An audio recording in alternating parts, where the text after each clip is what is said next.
Good afternoon, everyone. Myself Ramdehi, presently working at Government Senior Secondary School Paddy as Commerce lecturer. I hope that you all are well at your home. So, students, today I am going to start new topic: issue of shares, forfeiture of shares and reissue.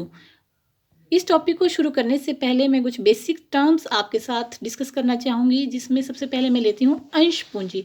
आप जानते हैं company की पूंजी को अंश पूंजी कहा जाता है। कंपनी यह पूंजी अंशों को जनता के बीच या फाइनेंशियल इंस्टीट्यूशंस के बीच निर्गमित करके प्राप्त करती है। अंश पूंजी छोटे छोटे भागों में विभाजित की गई होती है और प्रत्येक भाग को अंश कहा जाता है। प्रत्येक अंश का एक अंकित मूल्य होता है, जिसे हम फेस वैल्यू भी कहते हैं। अब प्रश्न यह उठता है कि कंपनी जब अपने अंशों को निर्गमित करेगी तो उसके लिए निर्गमित प्राइस क्या रहेगा, इशू प्राइस क्या रहेगा। तो कंपनी जो है अपने अंशों को 3 मूल्यों पर निर्गमित कर सकती है, जिसमें पहला है एट पार, दूसरा है एट प्रीमियम और तीसरा है एट डिस्काउंट। जैसा कि मैंने आपको बताया था, प्रत्येक अंश की एक फेस वैल्यू होती है। अब जब यदि कंपनी अपने अंश को फेस वैल्यू के बराबर ही निर्गमित कर रही है, अर्थात issue price is equal to face value. अगर आपका यदि कंपनी का अंश 100 रुपये का है और कंपनी अपने अंश को 100 रुपये पर ही निर्गमित कर रही है, तो उसे कहा जाएगा issue of shares at par. Second है issue of shares at premium. यदि कंपनी अपने अंश को बढ़े हुए मूल्य पर निर्गमित कर रही है, अर्थात यदि कंपनी का अंश 100 रुपये का है और कंपनी उसे जनता के बीच या फाइनेंशियल इंस्टीट्यूशंस के बीच 120 रुपये में निर्गमित कर रही है, तो उसे कहा जाएगा issue of shares at premium. और थर्ड है जब कंपनी अपने अंशों को कटौती पर या डिस्काउंट पर इशू करती है, अर्थात ये जब कंपनी का अंश 100 रुपये का है और कंपनी उसे 80 रुपये में निर्गमित कर रही है।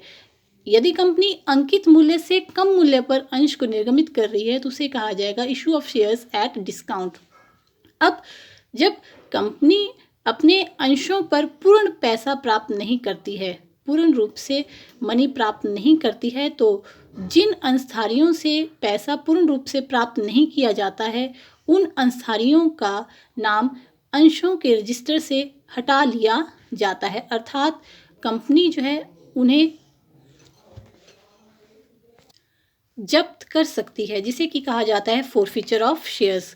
अब तक आप समझ गए होंगे कि कंपनी अपने अंशों को 3 मूल्यों पर निर्गमित कर सकती है, जैसे मैंने बताया at par, at premium and at discount.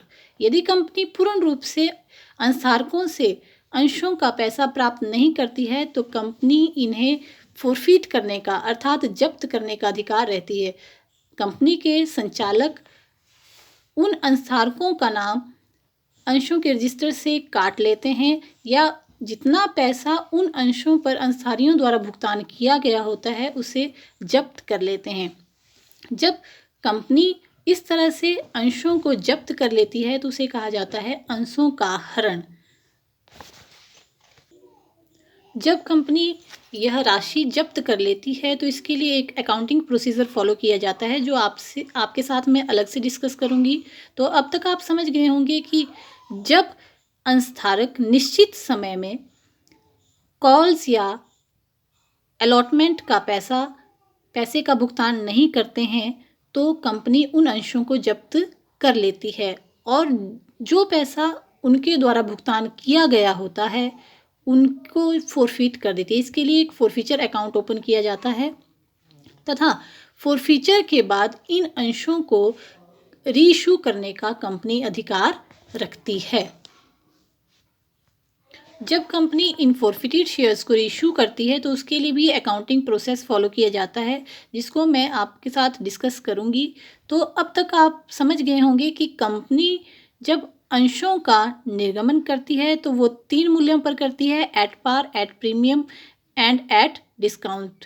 और यदि अंशधारकों द्वारा कॉल्स या अलॉटमेंट मनी का भुगतान नहीं किया जाता, तो कंपनी को यह अधिकार होता है कि कंपनी ने जो पैसा उन अंशों पर प्राप्त कर लिया है उसे वह जब्त कर सकती है और इन अंशों को रिशू कर सकती है। Thank you.